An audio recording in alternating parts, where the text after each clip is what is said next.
Kaum muslimin rahimakumullah. Pada pertemuan kali ini kita akan membicarakan pentingnya kebahagiaan akhirat dan jangan melupakan juga kebahagiaan di dunia. Kita harus sejahtera di akhirat, memiliki kebahagiaan dengan amal ibadah yang sudah kita persiapkan. Juga kita harus sejahtera di dunia. Sehingga sebagai upaya untuk mencapai kehidupan akhir. Di dunia inilah kita beribadah. Di dunia inilah kita melakukan amaliyah. Karena dunia mazra'atul akhirah. Dunia ini adalah sawah ladang akhirat. Jadi kalau kita bekerja di dunia ini dapat menjadikan sawah ladang akhirat. Silahkan kita garap sawah ladang akhirat ini, semuanya gratis, tidak bayar. Semuanya tanah-tanahnya legalitas semuanya. Ya. Silahkan dari timur, dari barat, dari utara, dari selatan. Mari kita sebanyak-banyaknya punya kebun akhirat. Di akhirat nanti kita akan mendapatkan hasilnya. Allah Subhanahu wa taala menjelaskan dalam surah Al-Qasas ayat 77 tentang perintah mencari kebahagiaan akhirat dan jangan melupakan kebahagiaan di dunia. Wa bataghi fima ataqallahu daral akhirah wa la tansa nasibaka minad dunya wa ahsin kama ahsanallahu ilaik wa la tabghil fasada fil ard innallaha la yuhibbul mufsidin. Di dalam surah Al-Qasas ini ada dua perintah yang harus kita laksanakan dan dua larangan yang wajib kita tinggalkan.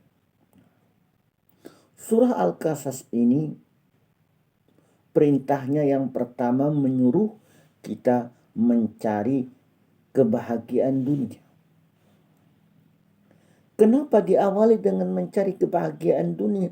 Wa bataghi fima ataqallahu daral akhirah, dan carilah apa yang telah dikurniakan Allah kepadamu, kebahagiaan akhirat. Kenapa?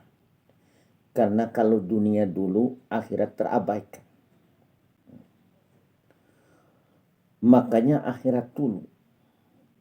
Karena manusia ini cenderung kebanyakan duniawi. Jadi yang dipergunakan adalah nafsunya. Karena nafsu duniawi inilah yang kebanyakan. Karena duniawi ini adalah nyata, bersifat ilmiah, bisa dilihat. Kalau kita bekerja dapat hasilnya. Nah, kalau kita bekerja dapat uang. Tapi akhirat, begitu kita beramal ibadah sekalipun beberapa kali lipat, kita tidak pernah melihat hasilnya. Nah inilah. Makanya akhirat dulu, agar jangan sampai akhirat diabaikan. Itu pun, ya, presentasi kita antara mencari kesenangan dunia dengan akhirat ini kebanyakan jauh lebih dunia. Padahal akhirat ini kita berurusan dengan orang yang mengasih nikmat, yaitu Allah Subhanahu wa taala, yang memberikan kebahagiaan, yang membuat kita sejahtera di dunia dan di akhirat adalah Allah. Wa bataghi fima ataqallahu daral akhirah, dan carilah apa yang dikurniakan Allah berupa kebahagiaan akhirat. Tentu kita dengan melakukan ibadah, dengan melakukan amaliyah, baik amaliyah wajib maupun amaliyah sunnah, baik ibadah wajib maupun ibadah sunnah. Nah ini salat fardu ini tidak pernah kita tinggalkan. Puasa termasuk ini adalah yang wajib. Zakat apabila sampai nisabnya kita keluarkan. Kita berangkat haji Ya kalau memang kita mampu, artinya punya kelebihan dana untuk biaya pulang pergi, untuk biaya yang ditinggalkan. Artinya kita mampu dalam arti mampu secara keilmuan, mampu secara ekonomi, mampu juga secara fisik, secara kesehatan kita juga mampu. Jadi berbagai macam usaha yang kita lakukan untuk bisa meraih kesenangan akhirat. Tapi usahanya adalah melalui ibadah. Nah, apakah ibadah yang tersembunyi atau yang terang-terangan? Terkadang ada juga orang ibadahnya dia senang sembunyi-sembunyi. Karena kalau terang-terangan nanti bisa ria. Ini mengharapkan sanjungan popularitas. Nah, karena dunia mazra'atul akhirah, dunia ini sawah ladang akhirat. Mari kita hidup di dunia ini, kita sisihkan sebahagian waktu kita 24 jam untuk menyiapkan bekal kita pulang ke alam akhirat. Wattazawwadu fa inna khairal zadit taqwa. Dan berbekallah kamu, karena perbekalan yang paling baik adalah takwa. Nah ini, mari kita tingkatkan ketakwaan kepada Allah Subhanahu wa Ta'ala dalam rangka mencapai kesenangan atau kebahagiaan akhirat. Dalam satu hadis juga dijelaskan bahwa kita ini punya prinsip. I'mal lidunyaka ka'annaka ta'ishu abad. Artinya beramallah kita, bekerjalah untuk dunia ini. Ka'annaka ta'ishu abad. Seakan-akan kita ini hidup selama-lamanya. Karena kita ini hidup selama-lamanya, ya bekerja. Gak mungkin kita malas. Tentu ada program untuk hari tua. Pada hari tua fisik kita semakin lemah. Nah ini persiapan hari tua, bahwa hari tua kita mungkin juga persiapan untuk dana, biaya pendidikan anak kita, biaya untuk berangkat umrah, biaya untuk berangkat haji, termasuk juga untuk menyantuni fakir-fakir miskin, orang-orang yang terlantar. Banyak sekali orang-orang Islam yang selalu mengharapkan uluran tangan ya dari para agnia. Apalagi kita tidak lama di bulan Ramadan ini akan ketemu. Sekarang kita sudah berada di hari yang ke-20 bulan Sya'ban. 10 hari lagi kita akan berjumpa dengan bulan Ramadan. Mari kita begitu berjumpa dengan bulan Ramadan, nanti kita tingkatkan keimanan dan ketakwaan kita kepada Allah Subhanahu wa Ta'ala. Bukankah di bulan Ramadan wa amaluhu mudha'afun, amal ibadah dilipat gandakan. Karena di bulan Ramadan ini orang berusaha untuk mengurangi aktivitas-aktivitas yang bersifat duniawi. Orang disibukkan dengan aktivitas yang bersifat ukhrawi akhirat. Aktivitas yang bersifat ukhrawi dan juga ibadah kepada Allah Subhanahu wa Ta'ala. Bahkan orang berusaha untuk salat Isya berjamaah. Karena salat Isya dirangkai dengan salat sunat tarawih. Artinya salat sunat tarawih dilaksanakan sebulan penuh. Kemudian ditambah lagi dengan mengikuti pengajian-pengajian di bulan Ramadan. Barangkali ini bisa meningkatkan keimanan kita, membuat kita semakin meningkat ketakwaan kita kepada Allah. Baik kajian ba'da subuh, kultum 7 menit. Nah, ini antara salat tarawih dan witir. Kemudian mengikuti kajian-kajian atau tausiah. Ini saat berbuka puasa. Tetapi kita ini tidak mungkin hanya akhirat saja. Dunia ditinggalkan. Kalau kita akhirat melulu, nah ini tidak sesuai juga dengan anjuran Rasulullah. Laisa bi khairukum man taraka dunya. Bukanlah orang yang terbaik mentaraka dunia li akhiratih, meninggalkan dunia demi akhiratnya. Dunianya ditinggalkan, akhirat saja. Dia tidak pernah ya bermasyarakat. Dia tidak tahu yang namanya tanggung jawab sebagai pemimpin keluarga. Dia tidak tahu yang namanya bermasyarakat. Dia tidak peduli apakah anaknya ini butuh biaya. Apakah panitia-panitia memerlukan bantuan untuk mencari dana, untuk dijadikan dia sebagai penderma. Dia tidak peduli, dia hanya diam di rumah saja ibadah. Nah, kalau semuanya orang hanya mengurungkan diri, kan nggak mungkin kita ini juga bisa makan. Kita ini juga bisa minum. Kita ini yang namanya butuh pangan, papan, sandang. Kita ini perlu rumah, perlu makanan. Nah ini, justru itu 24 jam inilah kita gunakan juga untuk membuat kita sejahtera di dunia. Dan dunia ini tadi dijadikan sebagai alat untuk mencapai kehidupan akhirat. Ad-dunya mazra'atul akhirah. Dunia ini adalah sawah ladang akhirat. Wala tansa nasibaka minad dunya. Nah ini larangan. Setelah kita melakukan perintah Allah ada larangan. Ini larangan yang ada dalam surah Al-Qasas ayat 77. Wala tansa nasibaka minad dunya, dan jangan kamu melupakan kesenangan kamu di dunia. Jangan dilupakan. Allah tidak menyuruh kita miskin. Allah tidak menyuruh kita fakir. Karena kefakiran itu menyebabkan orang menjadi kufur.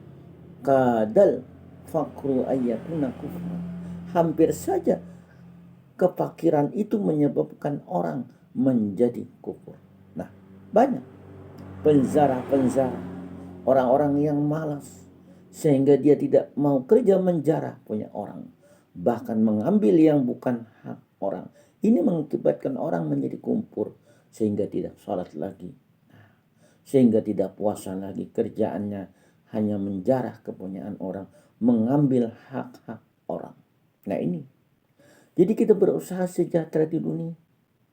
Juga apabila kita sudah sejahtera di dunia, bahagia di dunia, memiliki keuangan yang banyak, memiliki income yang banyak, tapi kita tidak lupa kelanjutan dari ayat itu, wa ahsin kama ahsanallahu ilaik, dan berbuat baiklah sebagaimana Allah telah berbuat baik kepada kamu. Allah sudah memberikan fasilitas, Allah sudah memberikan karunia yang banyak kepada kita, tapi kita harus berbuat baik. Saya kata Allah, berbuat baiklah kepada manusia karena kamu sudah memiliki nikmat yang banyak. Saya tidak butuh nikmat. Saya hanya butuh pengabdian kamu. Apakah kamu dikasih kenikmatan yang banyak, semakin meningkat ketakwaan kamu kepada Allah, atau semakin kikir, atau semakin kamu menjadi orang yang dermawan, kamu dapat menyantuni fakir-fakir miskin, memberikan berupa dana keuangan, menyantuni kepada janda-janda. Ini janda-janda tua, bukan janda-janda muda. Kalau janda muda kan bisa kerja sendiri. Disantuni, diberikan karena mereka adalah orang yang lemah. Mereka tidak punya suami lagi. Mereka hidup sebatang kara. Siapa lagi kalau tidak orang yang kaya yang memberikan santunan kepada mereka. Wa ahsin kama ahsanallahu ilaik, dan berbuat baiklah sebagaimana Allah Ta'ala telah berbuat baik kepada kita. Apalagi kalau ada orang kaya, dia mampu membangun panti asuhan, dan yang membiayai adalah dia sendiri. Dia membangun lembaga pendidikan Islam, dan dia sendiri yang menggaji gurunya. Inilah yang namanya bernilai sedekah jariah. Mari kita tinggalkan banyak bernilai sedekah jariah. Ini yang selalu mengalir pahalanya. Maka inilah yang kita harapkan. Kemudian kelanjutan dari ayat itu, wala tabghil fasada fil ard, dan janganlah kamu berbuat kerusakan. Kita sudah memiliki kenikmatan yang banyak lalu kita berpoya-poya, tidak mensyukuri nikmat tersebut, malah menggunakan untuk hal-hal yang tidak bermanfaat. Wala tabghil fasada fil ard, dan janganlah kamu berbuat kerusakan di muka bumi. Nah ini kan banyak kerusakan-kerusakan yang terjadi di mana-mana. Itu tidak lain adalah akibat dari tangan-tangan manusia yang tidak bertanggung jawab. Zaharal fasadu bil barri wal bahri bima kasabat aydin nas. telah tampak kerusakan di darat dan di laut. Itu yang diakibatkan tangan-tangan manusia. Tangan manusia yang serakah ingin banyak. Tidak memperdulikan lingkungan sekitarnya. Kita lihat saja. Dibangun pabrik, ternyata pabrik tidak ramah lingkungan. Kita bukan menerima keuntungannya. Bukan menerima. Ya, artinya THR. Artinya ya keuntungan dari pabrik itu, tapi malah menerima limbahnya. Ini namanya adalah sehingga terjadi bencana-bencana banjir, terjadi tanah longsor. Nah inilah tidak seberapa dari uang yang mereka berikan kepada penduduk yang ada di sekitarnya. Ya, dampak dari penggundulan hutan, dampak dari keserakahan yang mereka lakukan. Zaharal fasadu fil barri wal bahri bima kasabat aydin nas, telah tampak kerusakan dan di darat dan di laut. Bima kasabat aydin nas, yang disebabkan tangan-tangan manusia. Kita bayangkan yang barusan terjadi di Kalimantan Selatan. Hampir beberapa banyak sekali kabupaten yang ada di Provinsi Kalimantan Selatan yang terlanda banjir. Nah ini bayangkan. Kalau kita melihat inilah dampak dari perusahaan-perusahaan yang tidak ramah lingkungan. Sekarang itu perlu akreditasi sebuah perusahaan itu ramah lingkungan. Ini nanti berdampak terhadap masyarakat yang berada di sekitar yang berada di sekitar perusahaan itu. Sekalipun mereka memberikan keuntungan, mengasih beasiswa, bantuan kepada orang-orang yang tidak mampu, tapi tidak seberapa dengan keuntungan dampaknya ini. Mereka tidak mungkin lagi melakukan reboisasi penghijauan. Nah ini, karena terlalu banyak bumi ini dikeruk sehingga membentuk sebuah danau. Dan begitu terjadi air hujan, maka air itu selalu mengalir. Kalau ada pohon-pohon kan barangkali air itu masuk ke akar-akar pohon. Ini mengurangi ya air dengan sangat deras mengalir ya dari bukit, dari gunung. Ini yang sangat berbahaya. Nah inilah makanya wa ahsin kama ahsanallahu ilaik, dan berbuat baiklah kepada Allah sebagaimana Allah telah berbuat baik kepada kita. Kalau kita mendapatkan kenikmatan, itu semua adalah anugerah dari Allah Subhanahu wa taala. Jangan sampai kita berbuat kerusakan. Wala tabghil fasada fil ardh, berbuat kerusakan di muka bumi. Kerusakan ini termasuk juga adalah melakukan tindakan kriminal, melakukan perbuatan maksiat, melakukan perbuatan mungkaran. Itu termasuk kerusakan-kerusakan. Kalau di suatu lingkungan ada orang yang banyak berbuat maksiat, ada orang banyak melakukan perbuatan keji, lingkungan itu jadi rusak. Itu virus-virus akan menyebar. Ini akan meracuni generasi-generasi muda, akan meracuni para pelajar, meracuni para pemuda yang ada di sekitar tersebut. Kaum muslimin rahimakumullah. Di penghujung ayat ini Allah menjelaskan, innallaha la yuhibbul mufsidin, sesungguhnya Allah tidak suka kepada orang yang berbuat kerusakan.